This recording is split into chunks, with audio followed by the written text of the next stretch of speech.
This is Justin Derby of Wildcat Spread 40, bringing you my latest post-game analysis of Linfield's game against Whitworth on Saturday afternoon. The game at the Pine Bowl turned out to be a lot wilder than anybody expected, as Linfield pulled out a 42-38 win over the Whitworth Pirates, surviving thanks to 4 missed or blocked extra points by Whitworth. The game took the entire nation by surprise as Whitworth built a 25-14 halftime lead against Linfield, powered by 4 touchdown passes by freshman quarterback Brian Peterson.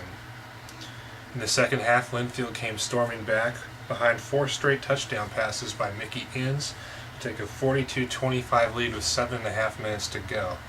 During this stretch in the second half, Linfield's defense held Whitworth to 30 yards of offense and seemed to have things figured out, but it was not to last. Whitworth was able to cut the lead to 42-38 with 3 minutes to play, powered by a 21-yard TD pass by Brian Peterson to Keoa Turville and a 78-yard touchdown run by Ronnie Thomas, the top running back in the Northwest Conference. With 3 minutes to go and up by 4, Linfield found a way to burn the clock, getting key first downs through the air by Mickey Inns. Looking at the final statistics for the day, it was very hit and miss for Linfield. Sure, on offense, it looked fine. 455 yards of offense, including 344 through the air, and 42 points. Seems like a good day. But it was indeed a very sloppy day, as Linfield had 11 penalties for 104 yards, most of them by Linfield's defense. And Linfield had 4 turnovers, including 3 lost fumbles, including 2 by backup running back Stephen Nasca. On the defensive side of the ball, Linfield either had a really bad day or Whitworth had a really good one, as Whitworth piled up 422 yards of offense, including 274 through the air, 148 on the ground. Only 1 turnover and 4 penalties for 25 yards for the Pirates. For Linfield's key players, Mickey Inns had a career day statistically, going 23 of 39 for a career high 344 yards, a career high 5 touchdowns, and only 1 pick. Leading the receiving attack was DJ Wiersma with 84 yards and a touchdown on 3 receptions. Lucas Jepson, the team leader in touchdown receptions, had 57 yards on 4 catches with no touchdowns, and Buddy Saxon added 40 yards and a touchdown on 3 receptions.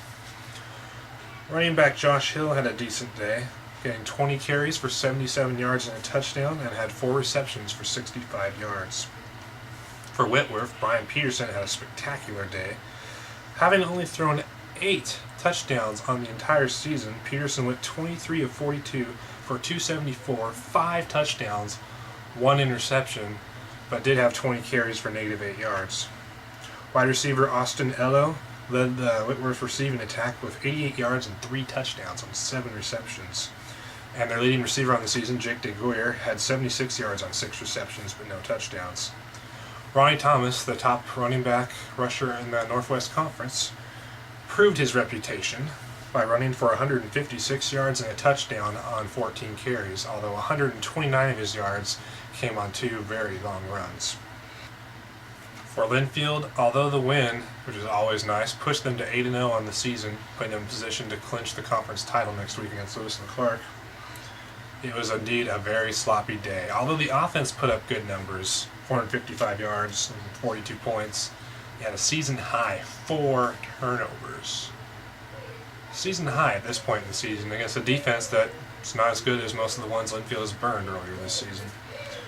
Especially 3 lost fumbles, 2 of which were by backup running back Stephen Nasca. It seemed like ball security was a big issue on Saturday for the offense.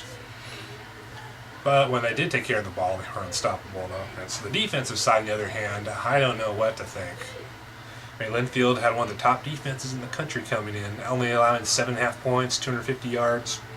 Gave up 38 points and 422 yards of offense to a team that, although they had good skilled players, they had faced much better over the course of the season, yet somehow just got gashed at the Pine Bowl.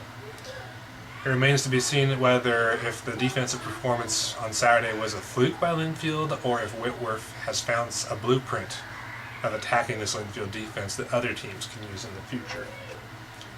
On the Whitworth side of the ball, even though they fell to 3-6 on the season, they had won 2 in a row coming in and had proved on Saturday that they could play with one of the nation's best teams, and certainly the best team in the Northwest Conference. With all the youth on this Whitworth team, and with every key player coming back next season, Whitworth has showed on Saturday that either next year or the year after, they're going to be a major contender for the Northwest Conference Championship. Linfield will travel back home to McMinnville Maxwell Field to take on Lewis and Clark in a battle for the Northwest Conference Championship, as the winner will clinch the conference's automatic playoff berth. This is Justin Derby of Wildcat Spread 40.